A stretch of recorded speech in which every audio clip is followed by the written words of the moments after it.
இயேசு கிறிஸ்துவில் சகோதர சகோதரிகளே, இன்று நாம் டிசம்பர் 29, 2024 வாசகங்களை பார்க்கிறோம். இன்றைய வாசகங்கள் 3 வாசகங்கள் முழுவதும் குடும்ப உறவுகள், அன்பை நாம் எப்படி பகிர்ந்து கொள்வது, அன்பை நாம் எப்படி செலுத்துவது என்பதை பற்றி, கடவுள் எவ்வாறு நம்மை அன்பு செய்தார், யார் இந்த அன்பில் முதன்மையாக இருக்க வேண்டியது, இந்த அன்பு எங்கிருந்து நமக்கு வருகிறது, அப்படி வருகிற அன்பை நாம் எப்படி கொடுக்க முடியும், இதுதான் இந்த 3 வாசகங்கள் நமக்கு சொல்கிறது. ஆகவே வாசகங்களுக்கு நாம் செவியம் எடுப்போம். சிராக்காகமம் அதிகாரம் 3 வசனங்கள் 2-6 மற்றும் 12-14 முடிய. பிள்ளைகளே, உங்கள் தந்தையின் அறிவுரைகளை கேட்டு நீங்கள் மீட்படையும் பொருட்டு அவைகளின்படி நடந்து வாருங்கள். ஏனென்றால் ஆண்டவர் பிள்ளைகள் தந்தையை மதிக்க வேண்டும் என்றும் தாயின் அதிகாரத்திற்கு உட்பட்டிருக்க வேண்டும் என்றும் நியமித்திருக்கிறார். இப்படித்தான் நியமித்திருக்கிறார். அதாவது படைப்பின் இந்த மகத்துவத்தை இந்த வாசகம் சொல்கிறது. இப்படித்தான் நியமித்திருக்கிறார். யோசிக்கலாம், நம்ம குடும்பம் எப்படி இருக்கு அப்படின்ட்டு. இது 3 இருக்கா? எப்படி நடக்குது நம்ம குடும்பம்? நம் குடும்பத்தின் அடிப்படையில் நம்மிடம் இருக்கின்ற சூழ்நிலையில் கண்ணாடியை பார்த்து நம்ம இந்த வாசகத்துக்கு நாம் தொடர்ந்து செவியம் எடுப்போம். கடவுளை நேசிக்கிறவன் தன் பாவங்களுக்காக பரிகாரம் செய்வதல்லாமலும் அவைகளை விலக்குவான், அதனால் அவன் மன்றாட்டும் கேட்கப்படும். மிக முக்கியமான வார்த்தை, பாவங்களை விலக்குகிறவனுக்கு தான் அவன் மன்றாட்டு கடவுளால் கேட்கப்படும். ஆகவே பாவம் செய்யறோம், கடவுள்கிட்ட மன்னிப்பு கேட்கிறோம், அவர் மன்னிச்சுட்டாரு, மறுபடியும் பாவம் செய்யறோம், மறுபடியும் மன்னிப்பு கேட்கிறோம், அவர் மன்னிச்சுட்டாரு. இப்படியே தொடர்ந்து கதை பண்ணிட்டு இருக்க முடியாது. இங்கே சொல்கிறது, பாவம் செய்கிறவன் பாவ சூழ்நிலையை விலக்க வேண்டும். அது அலுவலகமாக இருந்தாலும் சரி, எந்த இடமாக இருந்தாலும் சரி, பாவ சூழ்நிலை, அந்த சூழ்நிலையை மறுபடியும் தேடி நாம் நாடி அங்கே போக முடியாது. அந்த சூழ்நிலைக்குள் நாம் இருக்க முடியாது. அதை முற்றிலுமாக மாற்ற வேண்டியதாக இருக்கிறது. ஆகவே குடும்பத்தை நாம் மாற்ற முடியுமா? குடும்பத்தை மாற்ற முடியாது. அப்ப குடும்ப சூழ்நிலையை நாம் மாற்றி அமைப்பது எப்படி? மாற்றி அமைக்க முடியும்? நம் பாவங்களுக்கு மனம் வருந்தி நாம் கடவுளிடம் மன்னிப்பு கேட்டு நம் பாவங்களிலிருந்து நாம் வெளியேறாமல் இருந்தால் நம் குடும்ப சூழ்நிலை மாறாது. ஆகவே நம்முடைய பாவத்தின் அந்த கனாகரம் நம்ம குடும்பத்தை சுற்றி அடித்துக் கொண்டே இருக்கும். ஆகவே அப்பேற்பட்டவர்களுடைய பிள்ளைகள் தங்கள் பெற்றோருக்கு கீழ்ப்படிய மாட்டார்கள். நான் பாவத்திலிருந்து விலகவில்லை என்றால், நான் அதே பாவங்களிலே இருக்கிறேன் என்றால், என் பிள்ளைகள் எனக்கு கீழ்ப்படிய மாட்டார்கள். என் மனைவி எனக்கு துணையாக இருக்க மாட்டாள், அவள் வினையாக இருப்பாள். அப்படித்தான் போகும். என் மனைவி எனக்கு பணிந்து நடக்க மாட்டாள், ஏனென்றால் அதுதான் அமைப்பு. கணவனுக்கு மனைவி பணிந்து நடப்பாளாக, அது நடக்காது. ஏனென்றால் நான் யார் சாயலாக படைக்கப்பட்டிருக்கிறேன்? கடவுளின் சாயலாக படைக்கப்பட்டிருக்கிறேன். ஆண் கடவுளின் சாயல், பெண் கடவுளின் சாயல் அல்ல. பெண் ஆணுக்கு துணையாக கொடுக்கப்பட்டவள், இதுதான் வேதாகமம் சொல்கிறது. ஆகவே நான் எந்த சாயலுக்குள் நான் இருக்கிறேனோ அந்த சாயலுக்கு ஏற்ற காரியத்தை நான் செய்யவில்லை என்றால், எனக்கு கொடுக்கப்பட்ட குடும்பத்தினுடைய அந்த ரிஃப்ளெக்ஷன்ஸ் வேற மாதிரி தான் இருக்கும். இதை நாம் புரிந்து இந்த வாசகத்திற்குள் செல்ல வேண்டும். ஆகவே நாம் இது வேதாகமம் என்ன சொல்கிறதோ அதுதான். Okay, right. அதனால் அவன் மன்றாட்டும் கேட்கப்படும். தன் தாயை மதிக்கிறவன் செல்வங்களை சேர்த்தவன் போல வாழ்வான். தன் தந்தையை மதிக்கிறவன் பிள்ளைகளால் மகிழ்ச்சி அடைவான். உன் தந்தைக்கு உண்டாகும் நிந்தைகளால் நீ பெருமை கொள்ளாதே, ஏனென்றால் அவன் துன்பம் உனக்கு பெருமை அன்று. ஏனென்றால் தந்தைக்கு உண்டாகும் மாட்சிமை பிள்ளைகளுடைய மகிமை, தந்தைக்கு உண்டாகும் நிந்தையோ பிள்ளைக்கு அவமானம். மகனே, உன் தந்தையின் முதுமையில் அவனை ஆதரி, அவன் வாழ்நாளில் அவனை மனம் நோகச் செய்யாதே. இது ஆண்டவரின் அருள் வாக்கு. இறைவா மக்கு நன்றி. 2ஆம் வாசகத்திற்கு போய்விட்டு நாம் இந்த வாசகத்திற்கு மறுபடியும் வரலாம். 2ஆம் வாசகம், அப்போஸ்தலரான புனித சின்னப்பர் பவுல் கொலோசேயருக்கு எழுதிய திருமுகம் அதிகாரம் 3 வசனங்கள் 12 முதல் 21 முடிய. ஆதலால் கடவுளால் தேர்ந்து கொள்ளப்பட்ட அவரால் அன்பு செய்யப்பட்ட இறை மக்கள் நீங்கள். தான் பாயிண்ட். இன்னைக்கு வாசகத்தினுடைய எல்லா 3 வாசகத்தினுடைய முத்தாய்ப்பான காரியம் இதுதான். கடவுளால் நாம் தேர்ந்து கொள்ளப்பட்டிருக்கிறோம், அவரால் நாம் அன்பு செய்யப்பட்ட இறை மக்களாக இருக்கிறோம். இது நிறைய பேருக்கு டவுட் வரும் இந்த வார்த்தைக்கு. ஏனால் கடவுளால் நாம் அன்பு செய்யப்படுகிறோம் என்பதை நாம் ஒரு பிராக்டிக்கலா, அதாவது என்ன சொல்றதுன்னா, நம்ம அனுபவத்தில் நாம் இதை சொல்ல முடியுமா? அப்படி சொல்லக்கூடிய சம்பவங்கள் நம்முடைய குடும்பங்களில், நம்முடைய சொந்த அனுபவத்தில் இருக்க வேண்டும். அந்த அனுபவம் தான் நம் குடும்பத்தை நாம் அன்பு செய்ய நமக்கு உதவியாக இருக்கும். அது நம் குடும்பம் செழிப்பா இருக்கு, நல்லா இருக்கு, சந்தோஷமா இருக்கிறாங்க, அப்படி முழுவதமாக இந்த உலகத்தில் வாழும் வரை முழுவதுமாக சந்தோஷமாக முழு சமாதானத்தோடு இதெல்லாம் நடக்காது. இதெல்லாம் எப்பொழுதுமே இருக்காது. ஏன்னா ஆண்டவர் சொல்லியிருக்கிறார், உங்களுக்கு துன்பங்களோடு கூடிய ஆசீர்வாதங்களை நான் தருவேன் என்றுதான் சொல்லியிருக்கிறார். ஆகவே இப்படி ஒரு 100% அன்பை கொடுப்பதும் வாங்குவதும் பணிந்திருப்பதும் அன்பு செய்வதும் அப்புறம் சொல் பேச்சு கேட்பதும் இதெல்லாம் எங்கே திரும்ப நடக்கும்? 1000 ஆண்டு அரசாட்சியில மட்டும்தான் நடக்க முடியும். ஏனென்றால் அங்குதான் சாத்தான் கட்டி வைக்கப்படுவான். இங்கே சாத்தான் அவிழ்த்துவிடப்பட்டிருக்கிறான்.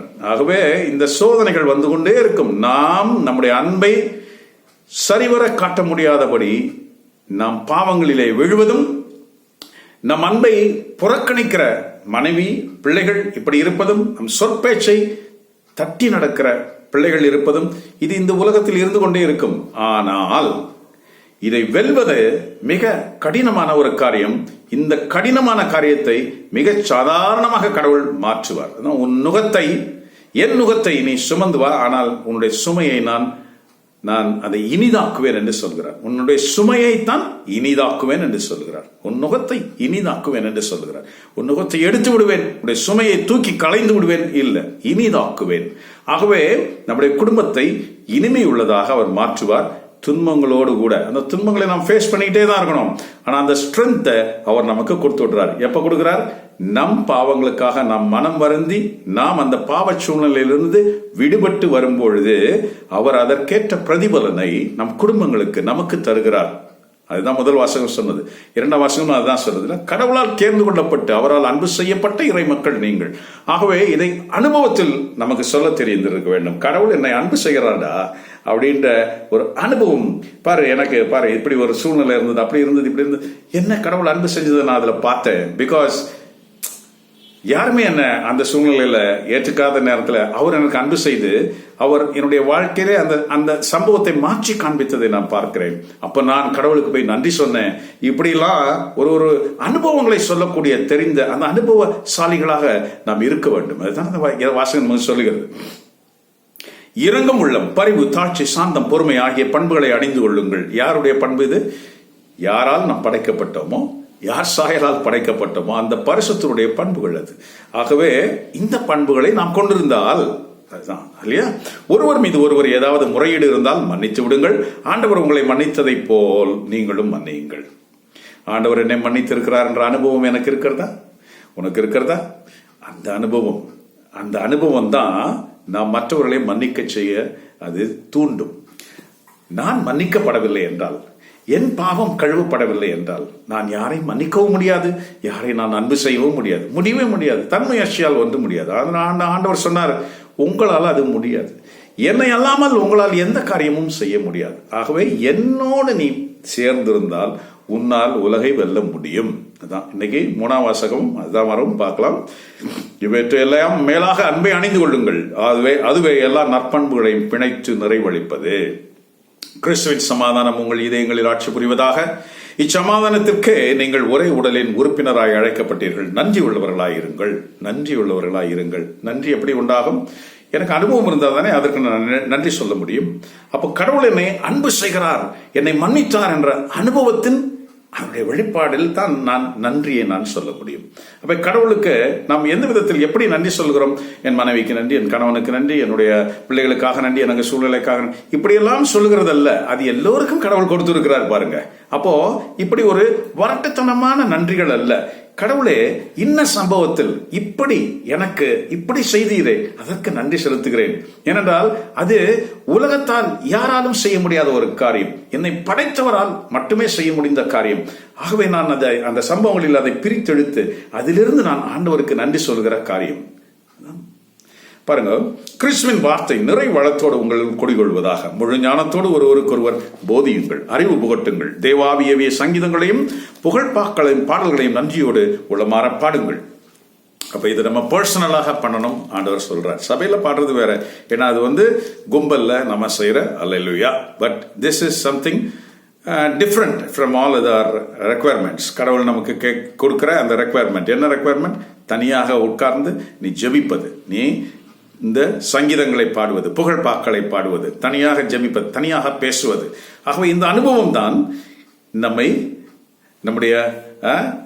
அன்பு செய்பவர்களாக மாற்றும். ஆண்டவரோடு தொடர்பில் நாம் இல்லை என்றால் கண்டிப்பாக நம்முடைய அன்பெல்லாம் ஒலிக்கும் வெண்கலமும் ஓசையிடும் தாழமும் போல. ஆகவே அந்த அன்பில் ருசிகரம் இருக்காது. இந்த உலகத்திற்கேற்ற அது அன்பாக தெரிமை ஒழிந்து ஆண்டவருக்கேற்ற அன்பாக அது இருக்காது. அது did for dot, give and take policy, அந்த லெவல்ல தான் அது இருக்கும். அதுதான் உலகத்தின் அன்பு. ஆனால் இங்கே அப்படி அல்ல, இல்லையா? எதிர்பார்ப்பின்றி தன்னை முழுவதுமாக ஆண்டவர் தான் அவருடைய ரத்தத்தை நமக்கு சிந்தினார். எதிர்பார்ப்பின்றி, எந்த எதிர்பார்ப்பும் இல்லை. ஆனால் அதை உணர்வதுதான் அவருக்கு ஏற்ற, அது பிடித்தமான காரியமா இருக்கிறது. அப்ப நம்ம கொடுத்த அன்பு அவன் உணர்ந்துட்டான்ப்பா, அவன் உணர்றான்ப்பா அப்படின்னு அவர் நினைக்கிற உள்ளம் குளிர்கின்ற அந்த தந்தை. அப்போ அந்த அன்பை நாம் அவருக்கு தெரிவிப்பது எது? நாம் தேவாவிய சங்கீதங்களையும் புகழ்பாக்களையும் நன்றியோடு உணர்வாரா அவருக்காக நாம் பாடுவது. பாருங்க, அவர் வழியாகவே தந்தையாகிய கடவுளுக்கு நாம் நன்றி செலுத்துங்கள். மனைவியரே, உங்கள் கணவருக்கு பணிந்து நடங்கள், இதுவே ஆண்டவருக்குள் வாழும் முறை. ஆண்டவருக்குள் வாழும் முறை. ஏனென்றால் மனைவியருக்கு கடவுள் சொல்லியிருக்கிற, கிறிஸ்து சொல்லியிருக்கிற, பவுல் நமக்கு சொல்லித் தருகிற வார்த்தை என்ன? மனைவியருக்கு மீட்பேது கணவருக்கு பணிந்து இருப்பதன் மூலமாகத்தான் அவள் மீட்படைய முடியும். கணவனை விட்டுவிட்டு கணவனுக்கு பணியாமல் கோவிலுக்கு போயோ சபைக்கு போயோ வேற யாரோட என்னன்னா நீ பண்ணாலும் உனக்கு மீட்பு கிடையாது. அதுதான் கடவுள் நமக்கு சொல்லியிருக்கிறார். கடவுள் தன் சாயலாக மனிதனை படைத்தார், மனுஷியை படைக்கவில்லை, மனிதனை படைத்தார். மனிதனுக்கு துணையாக மனுஷியை படைத்தார். ஆகவே இந்த மனுஷி, அவளுடைய கடமை என்ன? மனிதனுக்கு அவள் துணையாக இருப்பது. துணையாளராகத்தான் படைத்தார். உலகம் இதையெல்லாம் மாற்றி வைத்திருக்கிறது, எல்லாவற்றையும் மாற்றி வைத்திருக்கிறது. இப்ப நான் பேசுறது கூட நிறைய பேருக்கு பிடிக்காம போகும். பட் ஏன் பிடிக்காம போகுதுன்னா, நீங்க உலகத்தாராக இருப்பதால் உங்களுக்கு பிடிக்காமல் போகும். வேதாகமம் என்ன சொல்கிறதோ அதை சொல்வதுதான் நம்முடைய வேலை. நாம் அதைத்தான் செய்கிறோம். கணவர்களே, உங்கள் மனைவியருக்கு அன்பு காட்டுங்கள். இந்த அன்பை எங்கிருந்து காண்பிக்க முடியும்? இயேசு எவ்வாறு என்னை அன்பு செய்தார் என்பதை உணரும் பொழுதுதான் அந்த அன்பை நாம் காண்பிக்க முடியும். இல்லாவிட்டால் அது அன்பாக வராது. டிட் ஃபார் டாட், அதாவது கிவ் அண்ட் டேக் பாலிசி, அப்படில போகும். அது அன்பு கிடையாது. இயேசு கிறிஸ்து எதிர்பாராமல், எதையும் எதிர்பார்க்காமல் எனக்காக என்னை அன்பு செய்தார் என்றால் அந்த அன்பைத்தான் நான் என் மனைவிக்கு காண்பிக்க முடியும். என் மனைவி என்னுடைய அன்பை ஏற்றுக்கொள்ளாதவளாகவும், என் அன்பை உதாசீனம் செய்பவளாகவும், என்னை மதிக்காதவளாகவும் பல நேரங்களில் நடந்து கொண்டாலும் அவளை என்னால் அன்பு செய்ய முடியும். ஏனென்றால் கிறிஸ்து அவ்வாறு தான் என்னை அன்பு செய்தார். பிரதிபலன் எதிர்பார்க்காமல் என்னை அன்பு செய்தார். ஆகவே நான் என் மனைவியை அன்பு செய்ய முடியும். மனைவியை அன்பு செய்யாதவனுடைய மன்றாட்டு ஒருபோதும் கேட்கப்படாது. பீட்டர் அவருடைய நிருபத்தில் அவர் சொல்றாரு, இவ்வாறு கணவர்களே, உங்கள் ஜெபங்கள் கேட்கப்பட முடியாமல் போகின்றன, ஏனென்றால் உங்கள் மனைவியை நீங்கள் மதிக்காததுனால் என்று சொல்லுவார். ஆகவே இங்கே அன்பு ரொம்ப முக்கியமாக இருக்கிறது. அது மேலே இருந்து நாம் பெற்றுக்கொண்டதை பிரதிபலிப்பதாக நமக்கு இருக்க வேண்டும். ஓகே, அவர்கள் மேல் எரிந்து விழாதீர்கள். பிள்ளைகளை எல்லாவற்றிலும் பெற்றோருக்கு கீழ்ப்படிந்திருங்கள், இதுவே ஆண்டவருக்கு உகந்தது. தந்தையரே, உங்கள் பிள்ளைகளுக்கு எரிச்சல் மூட்ட வேண்டாம், அவர்கள் மனம் தளர்ந்து போகாதபடி பார்த்துக் கொள்ளுங்கள். இது ஆண்டவரின் அருள் வாக்கு. இறைவா, உமக்கு நன்றி. நற்செய்தி வாசகம். லூகாஸ் எழுதிய பரிசுத்த நற்செய்தி அதிகாரம் 2 வசனங்கள் 41 முதல் 52 முடிய. ஆண்டுதோறும் அவருடைய பெற்றோர்கள் பாஸ்கா திருவிழாவுக்காக எருசலேமுக்கு போவார்கள். அவருக்கு 12 வயது நடக்கும் பொழுது திருவிழாவின் முறைப்படி எருசலேமுக்கு சென்றனர். திருநாட்கள் முடிந்து அவர்கள் திரும்பிய பொழுது சிறுவன் இயேசு எருசலேமிலே தங்கிவிட்டார். இது அவருடைய பெற்றோருக்கு தெரியாது. யாத்ரீகர்கள் கூட்டத்தில் அவர் இருப்பார் என்று நினைத்துக் கொண்டு அவர்கள் ஒரு நாள் வழி நடந்த பின்னர் உற்றார் உறவினரை அவரை தேடினார்கள்.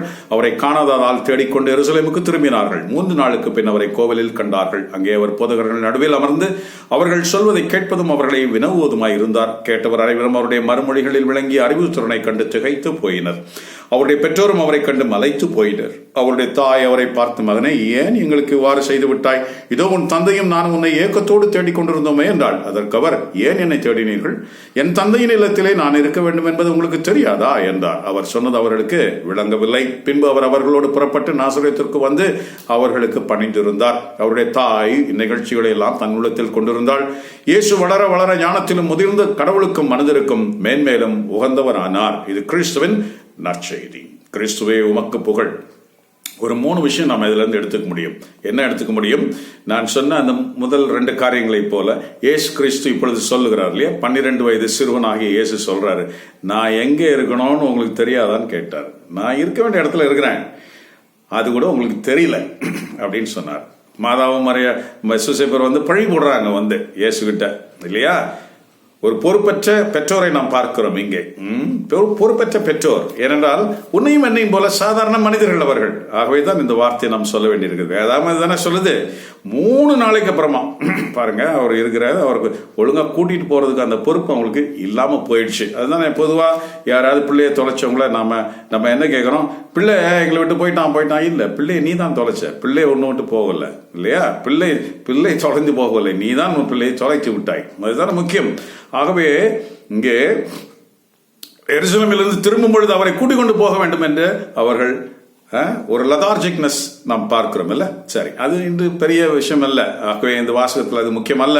ஆனாலும் பாருங்கள், ஒரு நாள் வழி நடந்த பின்னர் அவரை தேடினார்களாம். பின்பு அதே ஒரு நாள் மறுபடியும் வழி நடந்தால் தானே எருசலேமுக்கு வர முடியும். வந்து கூட பாருங்கள், அந்த மகன் எங்கே இருப்பான் என்று கூட அந்த அவர்களுக்கு ஞானம் இல்லாமல் இருக்கிறதே பாருங்க. சாதாரண பெற்றோர், சாதாரண மனிதர்கள். ஆகவே அப்பொழுது கூட கோவிலுக்குள்ளே வந்து அவரை தேடவில்லை, கோவிலுக்கு வெளியே எருசலேமிலே சுற்றி சுற்றி தேடி இருக்கிறார்கள். அவர் முட்டாய் வாங்குறதுக்கு போனாரா? பலூன் வாங்குறதுக்காக சுற்றிட்டு இருப்பார். அப்பேற்பட்ட மனிதர் இல்லையே, பரிசுத்தாவியினால் பிறந்தவர், இல்லையா? கபிரியேல் தூதரால் அறிவிக்கப்பட்டு இம்மானுவேல் என்று பெயர் பெறும் பொழுது அவர் பலருடைய மீட்புக்காக தன்னை கையடிப்பதற்காக அவர் இறைவனுடைய மகனாக இந்த உலகத்திலே பிறந்தவர். அவர் எங்கே இருப்பார்? எங்கிருந்து வந்தாரோ அந்த இடத்துல இருப்பார் அப்படின்றது கூட அவங்களுக்கு தெரியலையே. அப்போ எருசலேம் வந்து அப்புறம் ஒரு நாள் முழுக்க வெளியெல்லாம் தேடி அதுக்கப்புறம் தான் அவர்கள் அங்கே வந்து தேடினார்கள். அங்கே அவர் உட்கார்ந்து இருக்கிறாரதை பார்க்கிறார்கள். வந்தும் பழி போடுகிறதை பார்க்கிறோம், இல்லையா? என்னப்பா இப்படி பண்ணிட்ட, ஏன் மகனை எப்படி பண்ணிக்கிட்ட? இல்ல, நான் பண்ணலம்மா, நீ தான் பண்ண, என்னை கூட்டிட்டு போகல, நீ என்னை விட்டுட்டு நீ தான் போயிட்டு இப்போ வந்து நான் என்ன பண்ணினேன்னு சொல்றேன். நான் சேஃபா உட்காந்துருக்கேன் பாரு, நான் எங்க இருக்கணும் அங்கே இருக்கேன், உங்களுக்கு தெரியலையா என்று கேட்கிறார். ஆகவே இதுதான் நம்முடைய பதிலாக இருக்க வேண்டும். நாம் எங்கே இருக்கணுமோ அங்கதான் இருக்கணும். நாம் யாரோட இருக்கணும்? நாம் யாருடைய சாயலாக படைக்கப்பட்டோமோ அவரோடு நாம் எப்பொழுதுமே இருக்க வேண்டும். அவரோடு எப்பொழுதுமே இருக்க வேண்டும். எப்பொழுதுமே தான் 2ஆம் வாசகம் அழகாக சொன்னது. எப்பொழுதுமே சங்கீதம், எப்பொழுதுமே தேவாவினுடைய பாடல், எப்பொழுதுமே அவரை போற்றி, எப்பொழுதுமே அவருடைய மன்னிப்பை நினைத்து, எப்பொழுதுமே அவருடைய பராமரிப்பை நினைத்து, அவருடைய அன்பை நினைத்து எப்பொழுதுமே நாம் அவரோடு சிலாகித்து இருக்க வேண்டும். அப்படித்தான் இருந்தால்தான் என்ன ஆகும் பாருங்க. அப்போ இங்க இருந்தவங்களெல்லாம் அவரை மெச்சினாங்களாம். அவருக்கு 12 வயசு பையன் இப்படி அசத்துறானே என்று அவரை மெச்சினார்கள். யாரு? டாக்டர்ஸ் ஆஃப் தி லா, அவர்கள் எல்லாம், இல்லையா, மறைநூல் அறிஞர்கள், அவர்கள் எல்லாம் மலைத்து போயினார்கள். யோவான் 7 நாம் பார்க்கிறோம், இல்லையா? கூடார திருவிழாவில் இயேசு அவர் அந்த மாதிரி பாதி திருவிழாவில் போதிக்க ஆரம்பிப்பார். அப்பொழுது அங்கிருந்தவர்களெல்லாம் மலைத்து போனார்கள். அவர்களெல்லாம், ஏயோ சூசையுடைய பையன் தானே, மரியாதையுடைய பையன், இவர் யாரிடமும் பாடம் கற்பிக்கவில்லையே, இவர் யாரிடமும் பாடம் கற்றுக்கொள்ளவில்லையே, இவர் மறைநூலை பற்றி இப்படியெல்லாம் பேசுகிறார் என்று மலைத்து போய் மெச்சினார்கள். ஆண்டவர் ரொம்ப அழகான ஒரு பதில் சொன்னார். டே, நான் பேசுறது என்ன பேசுறேன்றது யாருக்கு தெரியுமா புரியும்? என் தந்தையின் சொற்படி சித்தப்படி வாழ்பவர்களுக்கு தெரியும்.